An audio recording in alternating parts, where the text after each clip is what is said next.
AITA for telling my sister she's not welcome at my wedding because of her weird mommy-daughter pact? So I, 28M, got engaged to the love of my life, Sophie, 27F, back in March. We're planning a wedding in December. Pretty standard, right? Except nothing's been standard since the night we announced it to my family. We do dinner at my parents' house, me, Sophie, my parents, and my sister Rachel, 35F. Rachel shows up late, wearing a full-length white lace dress. I'm talking bridal looking. Sophie and I laugh it off because we think, oh, she must not realize how weird this is. Nah, she knows exactly what she's doing. We toast the engagement. My mom's crying, my dad's beaming, Sophie's glowing. And Rachel pulls out a damn clipboard. I just thought it might help if we got a jump on wedding rolls. I made a list of suggestions. Now I know what you're thinking. Maybe she's just trying to be helpful. Except she starts reading the list. Out loud. To the table. Here's a sample. Maid of honor. Rachel, obviously. Flower girl. Rachel's 4-year-old daughter, Luna. Photographer. Her friend Darren, who's so good he doesn't even need a portfolio. Dress shopping. Mom and I already booked some weekends to go with Sophie. Sophie's face goes pale. My mom goes, oh yes, we already set aside 3 Saturdays. Sophie blinks. I was going with my cousin, actually. Rachel, I kid you not, puts down her wine and says, that won't be necessary. This is kind of our thing. It's tradition. What tradition? You're not even married. Sophie excuses herself to go check on the dog, even though my parents don't have a dog. I follow her outside. She's livid. She tells me point blank, your sister is planning her wedding, not ours. She's right, and I should have shut it down then. Instead, I said, she's just excited. Let's give her a chance to feel involved. God, I was so dumb, because what happened next? It wasn't just a few crossed wires, it was a full-blown power grab. Okay, so after the engagement dinner disaster, Sophie and I decide to cool it. We set some soft boundaries, like, hey, we'll plan the wedding, thanks. You'd think that's normal, but no, Rachel doubles down. We're barely a week out from that dinner when Sophie texts me, did you give Rachel our venue info? Nope, I didn't. But Rachel had somehow called the venue, our already booked venue, which we put a deposit on ourselves. She calls them to confirm some adjustments and literally tries to change the theme. You know what she told them? We're pivoting to a more classic winter fantasy vibe, less coastal chic, more candlelight and tulle. We were doing a beachy minimalist thing, soft blue, sand colors, no frills.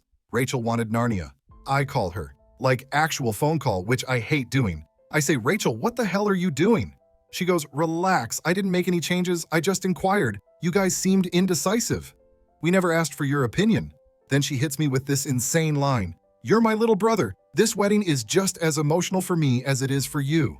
No, it's not, Rachel. It's not your wedding. So Sophie sends an email, yes, an actual formal email, to both Rachel and my mom, politely asking them not to reach out to vendors unless we ask. You'd think that'd be the end of it. Cue dramatic group chat exit. Rachel leaves the family group chat, sends me a side text. Nice, your fiancé just iced out your own family. Have fun with that. Mom chimes in a few hours later with a phone call, because of course. She says, Sophie hurt Rachel's feelings. Couldn't she have just called instead of being cold about it? Cold? After Rachel tried to hijack our venue? Sophie starts doubting herself. Maybe I was too formal. Should I apologize? At this point, I snap. I say, no more apologies to people treating our wedding like a reality show audition. So we set actual boundaries. Group chat goes dead. Weeks pass. It's quiet. Too quiet. Then we get the save the dates back from the printer. Sophie's going through them. She pulls out an envelope. It's got her name on it. Inside, a revised bridal party list. Revised. From Rachel. Handwritten. With notes like, removed Sophie's cousin, she's too introverted. I added myself to speech slot, thought it'd be cute if I did a childhood memories toast. Mom wants to do a surprise dance with you, already started choreography with Luna. I legit thought I was being punked. I call my mom. I say, you're part of this? She doesn't even deny it. It's just ideas. Rachel has a vision. So I go, cool. And Sophie and I have a vision too. One that doesn't include a mother-daughter wedding committee. Mom hangs up. Sophie cries. I lose it. We almost cancel everything. And then, Rachel shows up at my work. I'm a manager at a car dealership in Chicago. It's busy. She walks in like she owns the place, holding Luna on her hip, wearing a literal white jumpsuit like she's the bride in an off-season rom-com. She goes, can we talk? Family should never get to this point. I say, we're not doing this here. She insists. So we go into one of the side offices, and what does she want? She wants to co-plan the wedding. She says, and I'm not kidding, You and Sophie are obviously overwhelmed. Why not let me handle the details? We can even rotate speeches, like a wedding dual host situation. Who the hell says dual host situation about someone else's wedding? I ask her flat out, do you realize this isn't about you? And Rachel, without blinking, says, I think you're underestimating how much people want to see our story too. Our story? That night, I tell Sophie we have one option left. We uninvite Rachel from the wedding. Want to hear how that went? Spoiler, it turned into a family-wide meltdown, and I may or may not have told my mom to enjoy planning Rachel's imaginary wedding instead. So yeah, we uninvited Rachel. I drafted the message. Sophie helped me not make it nuclear, but still, it wasn't sugar-coated. I wrote, hey Rachel, after everything that's happened, Sophie and I have decided it's best you not attend the wedding. We love you, but we can't continue with this level of interference and disrespect. We hope you understand. I don't even hit send before I get cold feet. So I call my dad, ask him if this is going too far. He says, son, I'm staying out of it. Your mom and sister are acting like it's their prom. Which honestly felt like the most dad thing ever. Helpful? Not really, but honest? Yeah. So I send it, 6:42 p.m.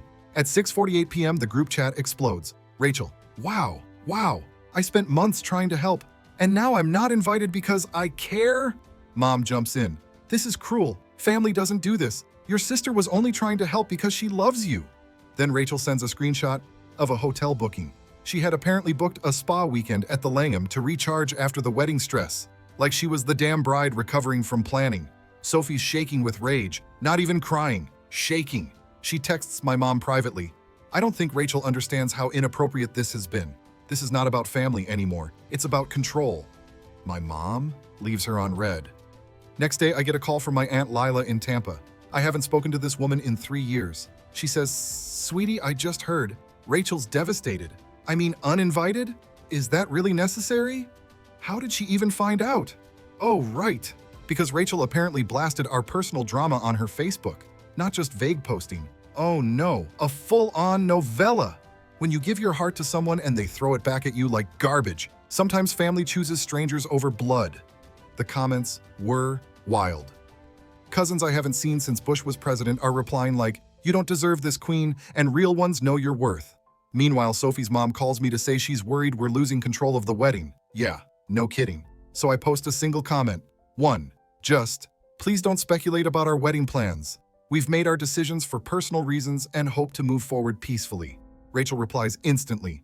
Oh wow, so now you want to be peaceful? After you excommunicate me from my own brother's wedding? You'd think this was Game of Thrones and I'd banished her from the 7 kingdoms. That night we hold an emergency meeting with Sophie, me, her parents, my dad, who just showed up holding a 6-pack, and our wedding planner Kira, who looks like she's aged 5 years since taking us on. The solution? We scale way down, slash the guest list, move the venue, keep the same date but relocate to a smaller private estate 2 hours outside the city. We don't send Rachel the new info, we don't post anything online. We tell people directly, hey, new venue, here's the address, please don't share. Problem solved? Nope. Because guess who shows up at my work again the next week? Rachel. She's holding a damn photo album of us as kids, like we're doing a walk down memory lane before she lays into me. She says, do you remember when you cried at my sweet 16 because you thought I wouldn't dance with you? I say, Rachel, I was 9. What does this have to do with anything? She goes, it's always been you and me, but now you're letting her turn you against your own blood. And I just lost it. I said, Rachel, this isn't about blood. It's about control. You're not losing a brother. You're losing control of a situation you were never supposed to run. She starts crying, not fake crying, real, nose-running, ugly sobbing, right in the middle of my office. Customers are pretending not to look. My coworker Brian peeks around the corner holding a coffee like, everything cool, boss? Rachel says, you don't know what it's like to be the forgotten one. You're the golden boy, mom's little prince, and then you get engaged and suddenly I'm nothing.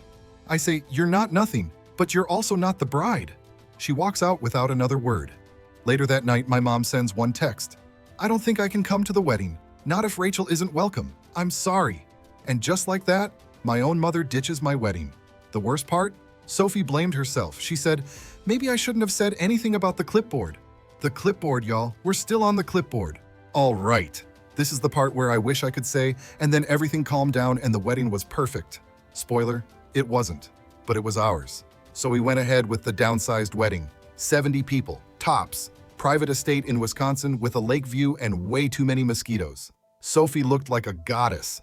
My dad actually smiled in photos. Sophie's grandma did a solo of Can't Help Falling in Love that made half the guests cry. But even as I stood at the altar, I kept glancing over people's shoulders. Like some primal part of me expected Rachel to parachute in mid-vows. And honestly, she kind of did. Let me explain.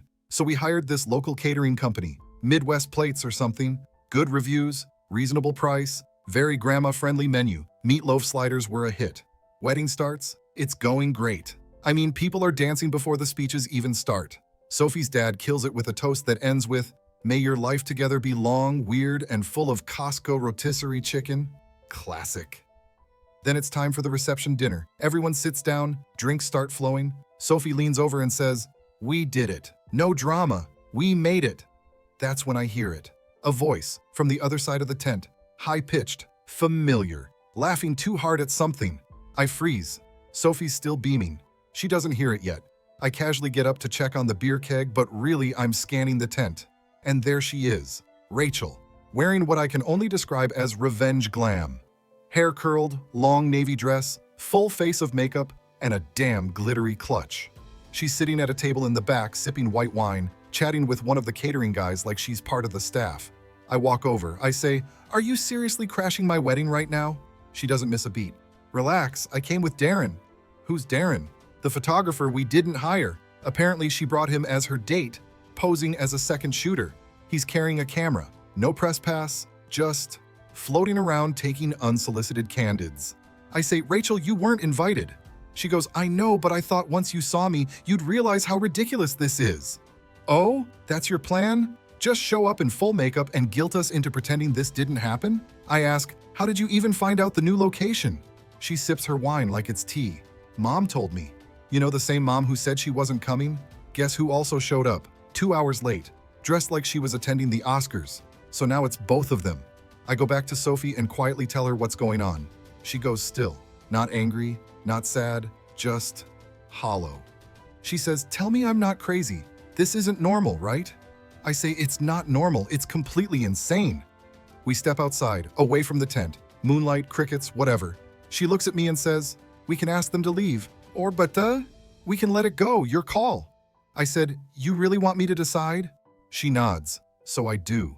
I walk straight back in, right up to Rachel and Darren. I say, "You've had your fun, but this is Sophie's day. You're not welcome here. Please leave." Darren looks like he wants to disappear. Rachel stands up, dramatic as hell, and says loudly, "I knew she'd turn you against me, just like I told Mom." People are watching now. My uncle from Boston's filming it on his phone like it's TMZ. My dad's halfway through a bratwurst with mustard and just staring. Sophie walks up next to me. She doesn't say a word, just stands there, calm, elegant, waiting. Rachel finally storms out. Darren mutters, "Congrats," and follows. My mom tries to make an entrance 5 minutes later. I meet her at the edge of the tent. I don't even yell, I just say, "No, not tonight." She tries the guilt trip voice. "But I'm your mother." I cut her off. "Then act like one." She blinks, silent. Then she leaves too. After that, honestly, the night rocked. My best man rapped half his speech. My grandma slow danced with Sophie's uncle. We roasted s'mores and someone started a beer chugging contest with a groomsman who turned out to be a national finalist in competitive drinking. It was messy. It was chaotic. It was ours. Sophie and I didn't get a perfect wedding, but we got a real one. We got boundaries, we got clarity, we got each other. And Rachel? She posted a 3-minute TikTok the next morning about forgiving toxic siblings while holding a mimosa and walking through a botanical garden. Cool. So the wedding's over. Honeymoon's done. We went to Tulum. Sophie got sunburned on day 2. I got food poisoning on day 3. Marriage. But we were happy, genuinely. We moved into our new apartment, small but cozy, started figuring out what married life actually looks like when you're not ducking drama every week. Things were quiet for maybe a month. Then my dad calls. He's not a big talker. I answer and it's just breathing for a solid 10 seconds. Finally, he says, "You need to go see your mother." I ask why. He just repeats it. "Go see your mother." Now look, my relationship with my mom wasn't great before the wedding. After the wedding, non-existent. She didn't text, didn't send a card, nothing. I figured she was nursing her ego and waiting for me to apologize. But when your dad, who's basically a human version of an old recliner, tells you to get up and go do something, you listen. So I drive over, knock on the door. She opens it. First thing she says, "You cut your hair, it's too short." makes your head look big. Nice. Classic mom. Then she steps aside and says, "Come in, don't track dirt."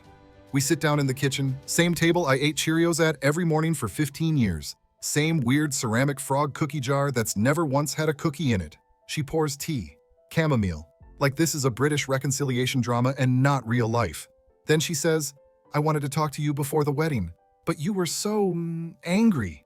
I say, "You didn't talk to me because you took Rachel's side." She looks at me, really looks, and she says, "She's not okay." I'm like, "Yeah, I noticed." But my mom shakes her head. "Not like that. She's seen someone, a therapist, finally." But it's worse than I realized. The wedding stuff, yeah, it was controlling, but it came from this belief that she was being replaced. I say, "By Sophie." "No, by you. Getting married meant you didn't need her anymore, and she unraveled." I just sit there, because honestly, I don't know what I'm supposed to do with that. Rachel made Sophie cry. She nearly ruined the biggest day of my life. Am I just supposed to go, "Oh, okay, well, trauma explains it," and move on? But then my mom says something I wasn't ready for. She asked me to tell you she's sorry. She's not ready to say it herself, but she means it. I ask, "So, what does she want?" My mom shrugs. Not a reunion, not forgiveness, just a chance. Here's the kicker. That night I get a text from Rachel. It just says, "I saw the photos. You both looked amazing. You did it right. I'm sorry." No theatrics, no emojis, just that. And for the first time in months, I didn't feel angry. I didn't text back. I showed Sophie. She read it, nodded, and said, "Progress." Since then, we're figuring it out. I don't think Rachel and I will ever be close again, but I'm open to a version of her that doesn't need to hijack everything. I think she's trying. I hope so. My mom still throws subtle shade, still thinks Sophie wears too much beige, but she came over last week with a tray of enchiladas and didn't mention the wedding once. Small miracles. And me? I learned that boundaries only work if you're willing to actually enforce them. That love doesn't mean letting people walk over you. That choosing your peace isn't betrayal, it's survival. I chose Sophie, and I'd do it again, clipboard or not. So yeah, maybe I was the asshole sometimes. Maybe I let it go too far before snapping. Maybe I could have handled things better. But at the end of the day, I didn't marry a wedding. I married a woman who stuck by me through the worst family drama of my life and still said "I do" with a smile. And if that makes me the villain in someone else's story, fine, I'll wear the crown. Thanks for listening, Reddit. I'm off to go make dinner for my wife. Thanks for watching. If you liked the story, hit subscribe. See you in the next one.